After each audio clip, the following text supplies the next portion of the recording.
हमारी शुरुआत जीरो से हुई। ना कोई चांदी का चम्मच, ना सिर पर किसी का हाथ।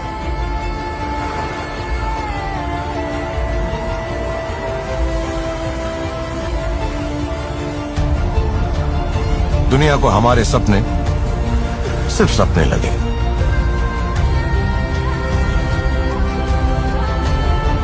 और हम हर सपने को मंजिल में बदलते गए।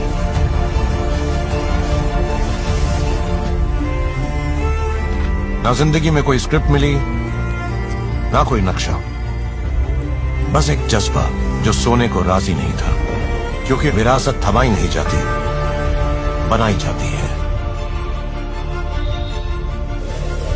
हम वो हैं जो सपनों का पीछा नहीं करते, उन्हें हकीकत में बदलते हैं।